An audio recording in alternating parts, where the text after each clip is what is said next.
Good evening and happy Friday, everyone. Welcome to another round of shadow work and gratitude. So, I'm sorry I didn't mention this last night, but yeah. So I did a bit of a coin toss to see if I'd give you guys a break sooner than later. The coin toss won the sooner, which is why you got your nice little easy night last night. Tonight, we're going to do one final push before I let you rest for the weekend. The other night, we did a little bit of work with helping tame our shadow self with earth and air. And I mentioned how, we'll do water and fire again later on. Well, it's later on and we're doing fire and water. And I think a few of you are definitely going to have fun with this one because you get to play with fire and you get to play in water. Yay! But obviously, naturally, please use your common sense. Please use fire safe items. Please do not do stuff that is just going to burn everything to the ground. We all know fire safety by now. At least I really hope by now you do. If not, then feel free to Google fire safety real quick. It takes all of 5 seconds.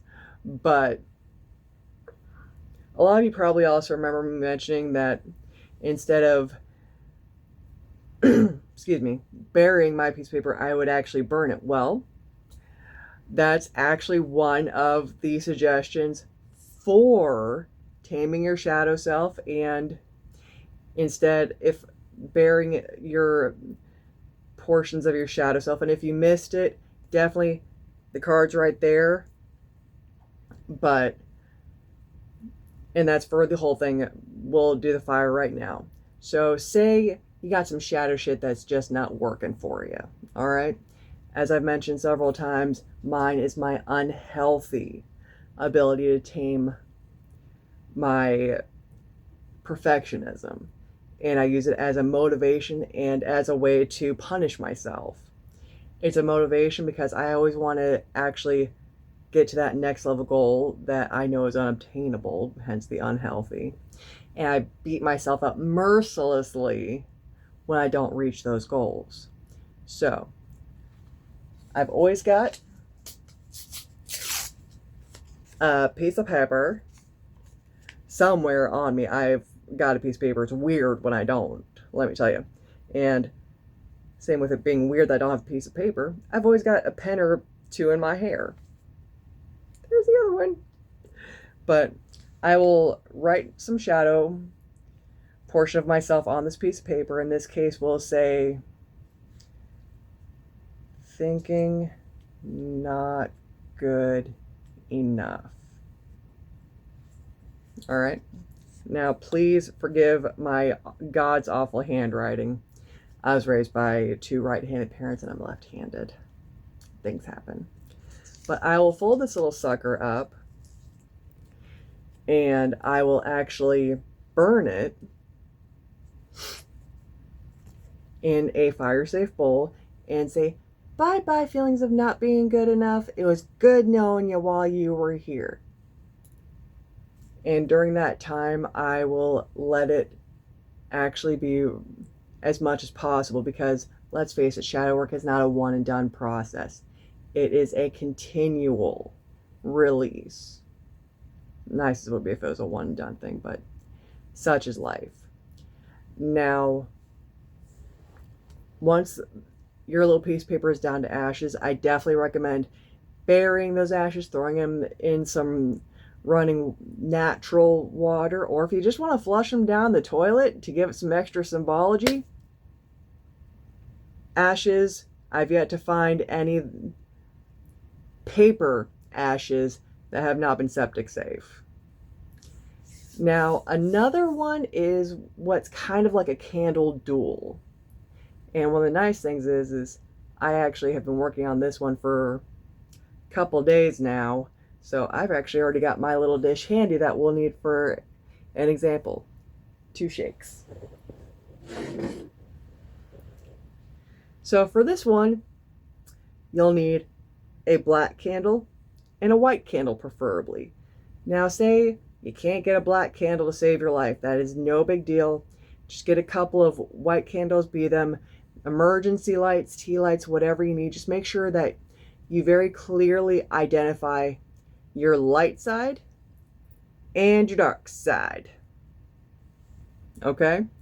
Now that can be with just writing some Sharpie if you're using a tea light on the rim of it. We all know they come with a little metal base, but obviously it's nice to work with a dish. Now how I got these guys to stay, even while I'm just shaking it around, I melt the bottoms and stick them to the plate. Try and fall then, guys. Yeah. But when you have these guys lit, and just because I love candles and I can't resist, when it comes to watching fire burn, I'm in an actual flame, I'm not gonna lie, I do get a little mesmerized, which is why I didn't do a live demo of it. But with this one, I'm less likely to have my ADD kick in. So after we have our 2 candles lit, my shadow self and my light self, and we're going to turn this around so that it actually matches my body's energy, because as I mentioned earlier, left hand is my dominant hand, so that's my more active energy hand, whereas my right hand is my more recessive energy hand. Now how this works is you're going to need some time to have your brain quiet and be able to meditate for this, okay? And you're going to watch how the flames work together, sometimes in harmony, sometimes dancing together, sometimes looking like they're almost attacking each other. How one's bigger and one's smaller over the time of the burn. That's how your light and your shadow self should be working in harmony with each other. One is not better than the other. You need both in order to get the most out of this life, because our shadow self is there to teach us. It's not there to destroy us. It's there to help us be better and stronger and able to light the way for others. Because sometimes our experiences is exactly what someone else needs to learn from because of your story. And if I'm not mistaken, this whole time these flames have been actually pretty steady, so I'm feeling pretty awesome about my shadow work right now. Because this is telling me that I'm actually really doing a far better job than I thought on my shadow work with how they're staying steady. I'm feeling pretty awesome right now, guys. Thanks for sharing this moment with me. But we still have some water to work on. Let's get this in a safer spot before we do water, because I don't need candle wax all over the place that I gotta try and clean up later. Because I do have an unfortunate habit where it doesn't matter what I do or what I try, sometimes, especially during retrograde season, I get messes where I'm like, I don't even know how I need a forensics team for this shit.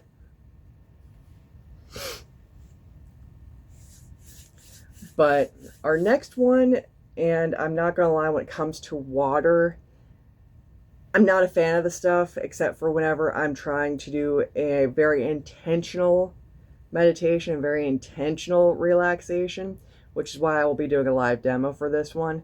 But definitely grab your pen and paper and take some notes, because this might be fabulous for you hyper visualization type folks. Sorry, I had a cat distract me for a second there. But so the first thing that we're going to use is called a mirror water bowl. Now, if you have a reflective bowl, excellent. If you don't, no worries. You can actually get a little disc of a mirror to be able to plop into the bottom of your bowl and fill with water at Dollar Tree. Okay? Stupid easy to get set up. And then once you've got yourself set up in a nice little spot and you've got your brain clear, you're ready to start seeing things the way that they're supposed to be. I want you to look into that water and then look at your reflection. Another reason I can't do this is because I have avoided my reflection, believe it or not. Even while I'm recording this, I'm making it a point not to look at myself. I have no idea what I look like. You guys have a better idea of what I look like than I do. Pretty cool, right? But You're going to look at your reflection, and then you're going to give your reflection the face you see every time your shadow self pops in. If you see a liar, give it that face. If you see a tormentor, because let's face it, our negative voice is a tormentor, give it a tormentor's face. And then what you're going to do is, once you have given it that face, you're going to tap the water and make ripples happen. Now what those ripples are going to do is they're going to clear away that face of you. And I want you to look at yourself, your inner self, with that same vision, and let the ripples wash away that portion of yourself. Now, keep in mind that this grease stain has been there for a minute, okay? So like any other ritual, any other practice or exercise, you're going to have to do it a few times for it to stick. In that grease stain, how many times have you had a spot on your kitchen counter or on your pants that was stubborn beyond all reason, but you worked at it and you got rid of it? If you're willing to put that much energy into cleaning a pair of pants or a kitchen counter, give yourself that same amount of energy. All right? Now, once you have that ripple taken care of, do it again a couple of times. Because remember what I said, it's not going to be a one and done. And if you're only able to squeeze in a single time that time, that's fine. You did it. You're awesome. But if you're able to squeeze in 3 to 5 times, you go, buddy. Knock it out that 3 to 5 times. But once you're done, definitely make sure that you cleanse those items. Thank the water for its assistance, because you don't want that energy to stick around your home. Point blank, you don't want it to stick around. Think of it as an unwanted guest that is in the middle of something, but they need to do that something somewhere else. Let yourself do the healing while your shadow self is given time to transmute to what it needs to be. Now, another one is an emotional rinse, and actually I do something similar to this every time I get in the shower. You're really just going to wash your face, whether it's with a wash rag, just your hands, whatever it is you're doing. You're literally just going to wash your face. And while you're doing that, you're going to wash away old judgments. You're going to wash away old habits. You're going to wash away old thought processes that don't serve you anymore. And that is quite literally all it is. And if you want to add some smells to it, believe it or not, but citrus is honestly excellent. It's not just a great emotional energizer, but it brings ideas of happiness, of hope. Another good one, it's a little harder to find, but if you're one of those super crafty people that likes to make their own soaps or their own elixirs and whatnot, chrysanthemum. Weird as it is, chrysanthemum is an excellent flower for bringing hope. Go figure on why. It's just one of those things that every time I see one, I'm thinking, I'm ready. But I hope this video helped you out in some way. Please, if it did, leave a like. If there was one that really struck you more than the others, leave it in the comments. I'd love to see it. And until next time, have a fabulous weekend. And let me know how everything is working out for you with these exercises. I'd love to see it. And until next time, stay awesome. You're doing a great job.